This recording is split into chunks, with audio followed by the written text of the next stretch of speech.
Good evening, my Soul Nation. Welcome to my YouTube channel. My name is Matsiri Sayo. If it's your first time on this channel, please subscribe to the channel, like the video, and comment down below, and also share it wider and broader as we are building this happy and beautiful community this side. Guys, you are on Dear My Soul. And I'm the twin that's just one solo, so I'm doing things for myself, by myself, and of course on my own. So you better congratulate me, ladies and gentlemen. Today, what is it that I'm going to talk about? Okay, on the Twins channel, last time we were talking about bullying because we got triggered by how the twins were getting bad treatment. I won't actually say the twins from the Real Housewives of Devon. Okay, let me explain this. The Real Housewives of Devon season 5, there was a pair of twins. The other twin was actually a housewife, and the other twin was a friend of the show. So they were always together. Andile and Ayanda. So guys, one thing that I realized, like from the beginning, like the first episode and the second episode, the treatment that Nonku was giving them, like, hey, you talk too much. She was talking to them, like ridiculing them, you know, brushing them off like they're kids, like they don't matter. Hey, I'm a twin. I just didn't like that because every time Mama Kulmanabo, they will say, Lama twin, as if they don't have their real names, like they are not, you know, like, but to buy feeling. So I was triggered a bit for you know, sometimes people bully you and then you just continue being nice and you ignore it.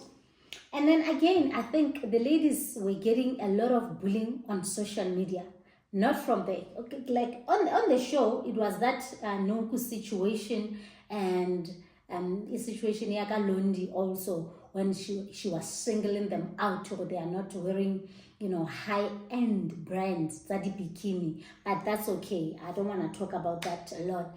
But the social media was bullying these girls because they're talking about their looks, talking about how they don't qualify to be on the show. How come they're there, they're this, that, this, and this, and this. So the social media, actually, I didn't like the bullying that they got. And those ladies, I really feel like they are good people and they live a very comfortable, good lives individually. But then people just don't want to see no. So it reminded me of back then when we were still growing up in the village in Lesotho. There was this lady who was bullying us so much. Like that girl, her name was Malfono, guys.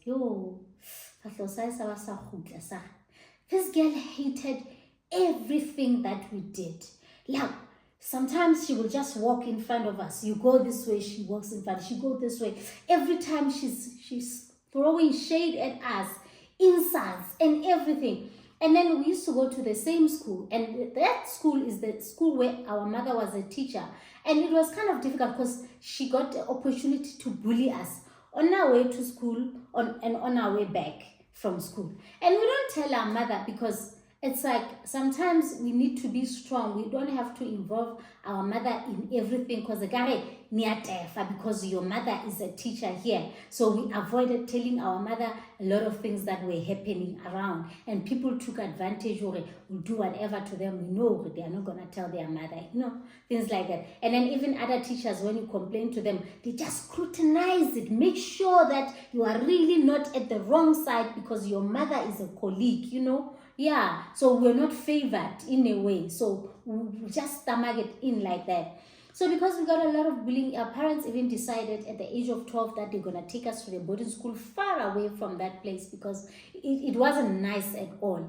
It was really not nice. So this girl, she will, I remember guys, when people are being trolled on Twitter, you know, when we experience that, you know, in the rural areas, you know, the aloe trees, you know, in the villages, there's a place mona le mahala. So but like a tuba or pen, something like a baumole mahali, they will just insult you there. So it was like a board when everybody passes from school, they just go and look there. What is it that they have said about you? All these bad things or mean things about you. So it's like a Twitter, but then they do it secretly. Just like this Twitter accounts, people that you don't know who will say, bad things about you, become mean to you, and then so so now, like now I see that like, okay, now we've been trolled from way back. So anyone who grew up in the villages, tell me if you knew about that. If the villagers also in your area were doing the same thing, like trolling you. That's why we are this strong.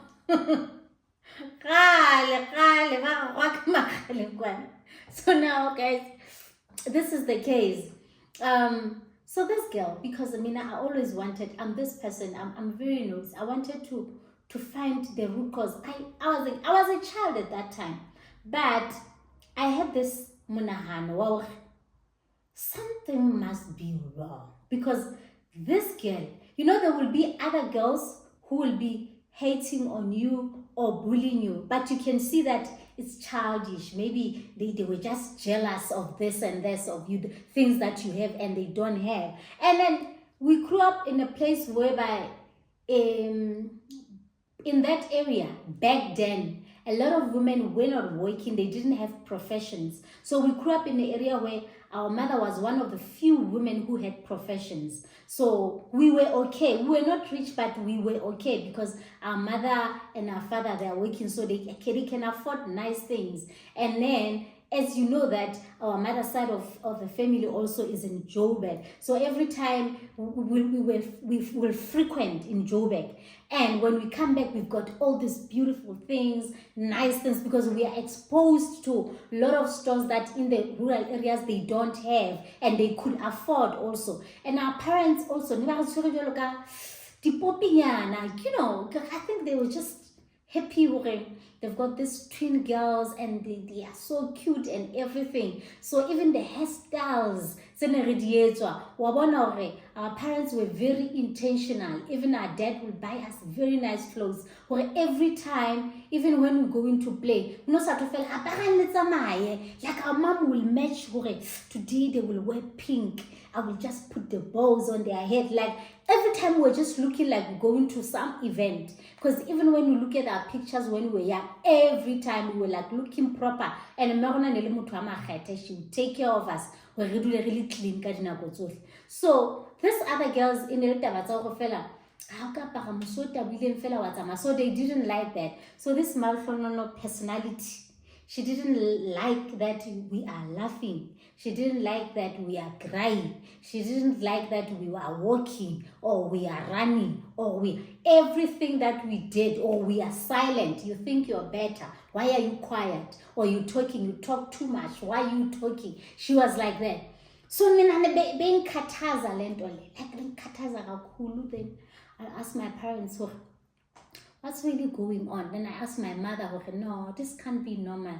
I've always been like that. Even when somebody is just being horrible, terrible to me, I want to find out what happened to this person. What caused this person? I don't believe in somebody can just do something. Somebody can just hate you for nothing. Somebody can just be an abuser. Somebody can, I always want to find out what happened. And the sad part of it is that when somebody's like that, I end up feeling sorry for that person who's doing bad things for me, because now I understand where they are coming from. I think that was my coping mechanism, like just to try to block the pain. Okay, this person is going through, even now I still do it. Even when I'm in a relationship, when somebody does something bad to me, like my partner does something like right now, the person that I'm in a relationship with, he gives me silent treatment as a punishment. Sometimes he can be so cold. So I want to find out what really happened in this childhood, because I don't understand how can someone be this cold. Tomorrow you were fine, like you fight, cold. What happened? Because I'm unable to be that cold. So now it ends up being about this person who, this person has been through a lot, and that time this person is hating me. So I am that person. So now I'm busy doing a research silently. What happened to Malhlonolo? Something must be wrong, because it's like we did not deserve everything that we had. According to her, we did not deserve that our parents are our parents. It's like she was fighting for something. Why? You guys, as a child, I even had a thinking, like, I don't get it, because it's like someone who is jealous. Yeah, now because she will even say things like, look at you, the privileges. Now you have this and you have that. Like, we are not supposed to have those things. So yeah, nah, man, I don't get it. What's really happening? So I asked my mom, and then it's like my mom didn't really pay attention to it when we tell her. When we tell her, this person is abusing us. My mom was just thinking, you guys are fighting with Malhlonolo. And we were not fighting with Malhlonolo. Malhlonolo was abusing us. But my mom didn't understand the fact that this person was abusing us. So one of those days, I asked before I get to that, this Malhlonolo kind of a person, it's so sad, because our auntie, who is our dad's sister, the one that my dad comes after, because my dad is the last born, so the second last, she was married in the family where Malhlonolo's mother was coming from. It means that my auntie was the sister-in-law to Malhlonolo's mother. But Malhlonolo, she wasn't living in that side of the family. So we were somehow related because of my auntie, Yeah, because now they were becoming sister-in-law, like that. So, yeah. Our auntie is Malhlonolo's auntie, yes, because she is married to Malhlonolo's uncle and blood uncle, siblings. They were siblings like that. But this girl hated us. What's going on? One of those days, as people were talking, like all the people were talking, I got to find out that Malhlonolo's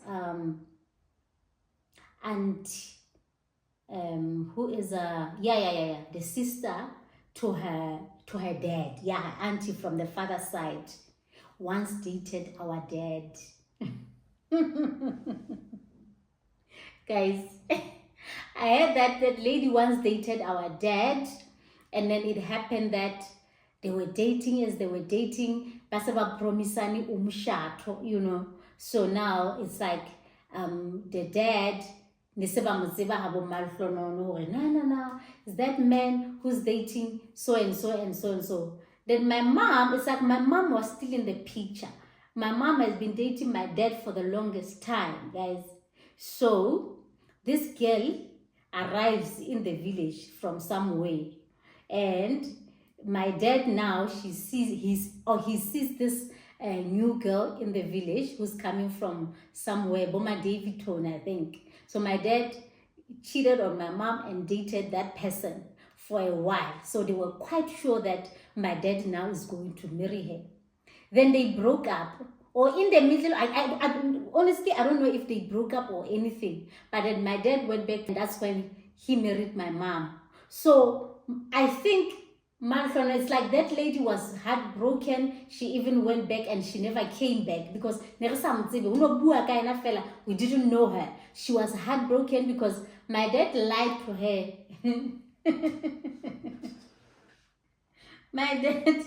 My dad lied to this lady and said, another villager, I'm going to marry you.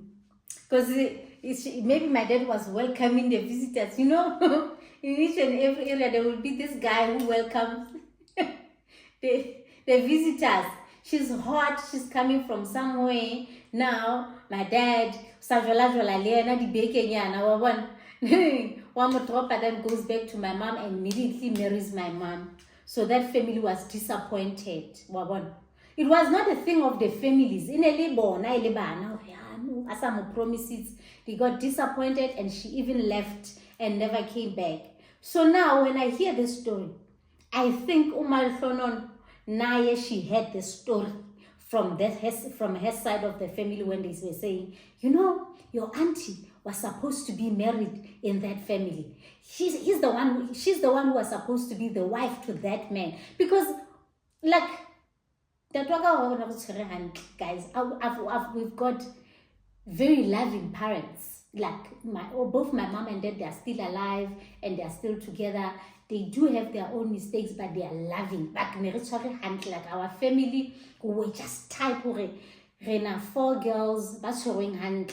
At that time, even our younger sister was not there as yet, because my younger sister, she was born when I was in matric. So 18 years older than her. So we were in primary school at that time, remember, when we were experiencing this bullying. So naga uqabanze ba bua batswadi ha was mama ke re vele ko tle dijana la mo phoqa.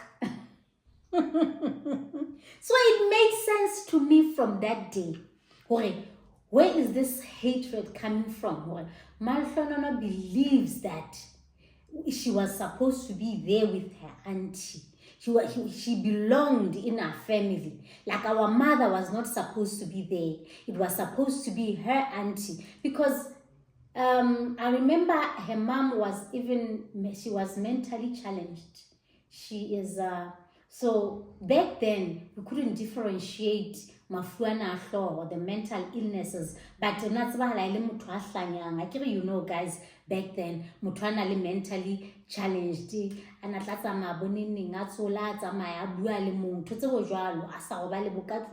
we just knew. So her mom was like that. So Liana, she would distance herself from her mom, you know, because kids back then, you know, it was embarrassing. I don't know, because right now we open up, we know these things are there, people are not embarrassed anymore, but for her it was embarrassing. So she felt like she belonged in our family, like we took her space. I don't know how, that's how I read it. She thought now we took her space. Everything that we had, she believed that it could have been her auntie there, and then maybe she was gonna be there with the auntie. Her dad would be taking care of them, not us. Or now we didn't belong in our family, like we didn't deserve our dad. That's how she hated us that much. And truly speaking, our parents, that was a good decision to take us to boarding school, because now we got to meet kids from different areas of life, kids who will understand us, kids who knew better, who were coming from better families than us, who were coming from maybe similar family setups like us, who didn't see us as strange, you know, because other kids in the village, they just wanted, it's like they just wanted to get rid of us. Because one day I'll talk about the stabbing that happened also there, like one of the things that pushed our parents to make sure that we are out of that village. So yeah, so that's what I'm always saying, Hore. Sometimes when people are having troubles, you need to sit down and try to understand. It helps you. Sometimes it works against you, because you end up being this person who is more understanding, like me, because I think like I'm super understanding, and it's not even necessary, because sometimes it affects my mental health, because I should be excusing myself and taking care of myself, but now I'm feeling sorry for this person who is contributing to my instability, mental instability, because I want to understand what happened, because I'm an empath also. Now I'm feeling sorry for them. I feel like I could help. How can I help? And the truth of the matter is that you can't help everyone. You just can't help everyone. But then I forgave her, Umar Flonono, after hearing that story. Oh, okay. This person believes that she was supposed to live in this life that we are living, because she was really struggling. So she believed now she's supposed to be living this life that we live in, like we took her life somehow. So yeah, that's how that's how I understood it. Yeah, I wonder where she is. If she's still alive, maybe she will come across this video and comment down below and tell me exactly what was her problem. Because I last saw her Boma 30 years ago. Because yeah, 12 years. Yeah, so it should be. Guys, thank you so much for watching this video, and I appreciate you so much. Please don't forget to subscribe to the channel, like the video, comment down below, and share it wider and broader. And I'm gonna see you on my next upload. Bye bye.